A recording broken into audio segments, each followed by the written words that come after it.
You've touched on security, a very important issue in Nigeria. But you've not told us how you're going to manage this. We'd like you to tell us how you will manage security in Nigeria. And second part of my question, there's loads of kidnapping of women and girls in Nigeria, rape of our young children in Nigeria. Can you tell us, Your Excellency, how this will be managed? Thank you. Thank you very much for being very precise.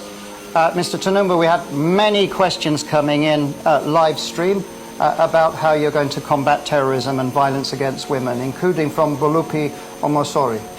One of those philosophers I want a doctrine that I believe firmly in is teamship, unbreakable team. To demonstrate that, I will choose the first question, assign it to Dele Alake. Okay. And the second question, assigned to Nasiru El-Rufai. Please go ahead. Security, Nasiru El-Rufai. Your Excellencies,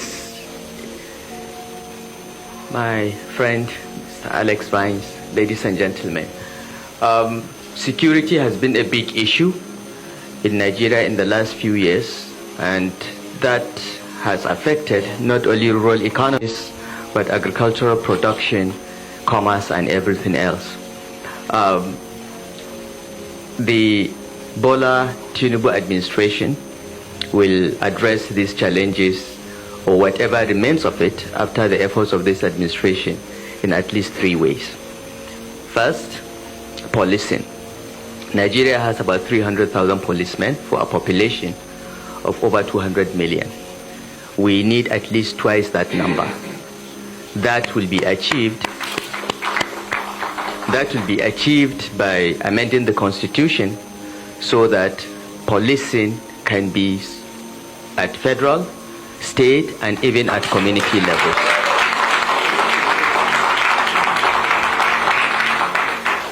With increased security footprint, there will be less and less of criminal activity. The second step is to look at our armed forces and security architecture.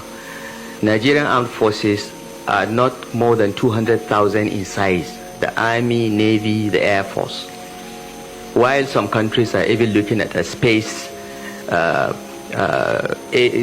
military, we are struggling with just less than 200,000 members of the armed forces for a country with a population of 200 million plus.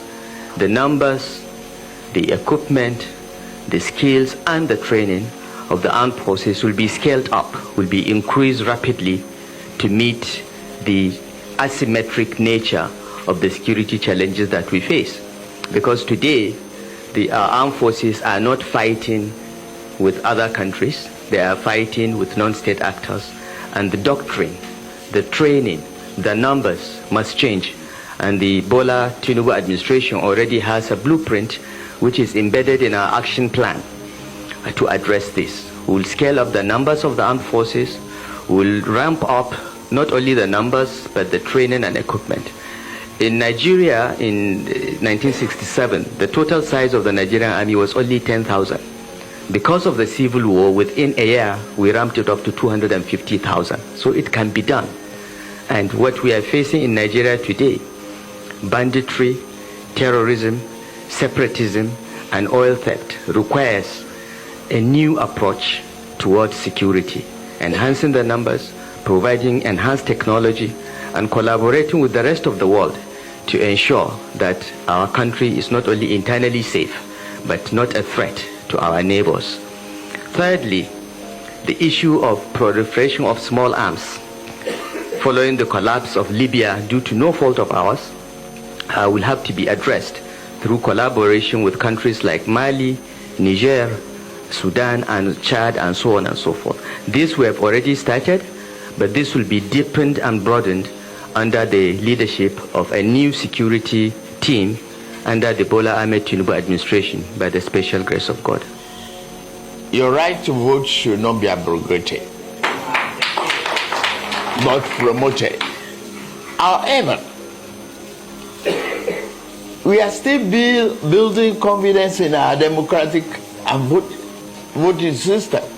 INEC is still yet to assure us during this election that electronic transmission, the technology being used for accreditation, and the total vote count is reliable, dependable, and assuring in our democratic process before we introduce a complicated element of mail-in ballots and so on. So, Excellency John Cookson, Arise News.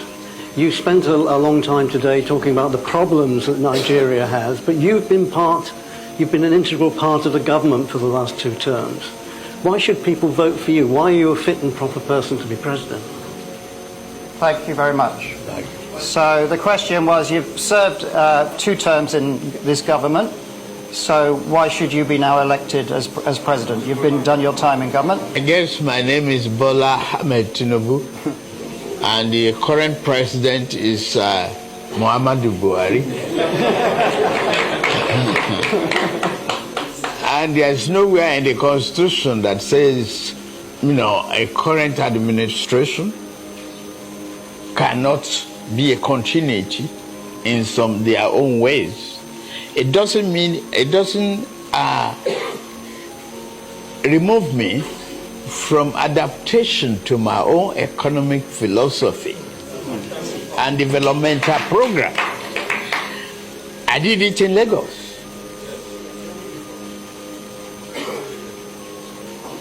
I converted the greatest liability threatening the environment and Lagos existence to asset of magnitude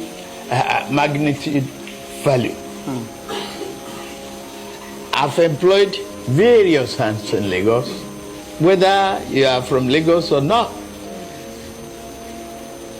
I've encouraged private investment in Lagos more than any other part of the country. In fact, beating the federal government before we took over the reign of the regime. Vision, courage, and can-do attitude of an individual is self-given.